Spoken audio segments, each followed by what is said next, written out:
ভারতের কোনো শাসক বাংলাদেশকে কখনো বন্ধু মনে করেনি। জাতীয় প্রেস ক্লাবে শহীদ বুদ্ধিজীবী দিবসের আলোচনায় এ মন্তব্য করেন জামাতের সেক্রেটারি জেনারেল অধ্যাপক মিয়া গোলাম পরওয়ার। অভিযোগ করেন, এদেশের ব্যবসা বাণিজ্য সংস্কৃতিকে নিয়ন্ত্রণ করতেই স্বাধীনতা যুদ্ধে ভারত সাহায্য করেছিল। তারা মনে করেছিল এটা এই কাজটা করা দরকার স্বাধীনতার একেবারে নিকটবর্তী সময়ে, যাতে রাজনীতির অঙ্কে বাঙালিরা গোলায় ফেলে। আজকে যেমন গোলায় ফেলছি আমরা, কারা করব? তাদের উদ্দেশ্যটা পূরণ হয়েছে না বলেন? আমরাই তো বিভ্রান্তির মধ্যে আছি। তো ওরা কিন্তু বুদ্ধিজীবী হত্যার প্রপার টাইমটা প্রপারলি সিলেক্ট করেছে, যে কোন টাইমে এই কামটা করলে পরে বাঙালি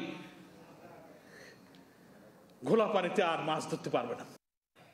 বছর শেষের খুশি নগদে হবে বেশি। নগদ পেমেন্টে নির্দিষ্ট ক্যাটাগরির কেনাকাটায় ৩০০ টাকা পর্যন্ত ক্যাশব্যাক।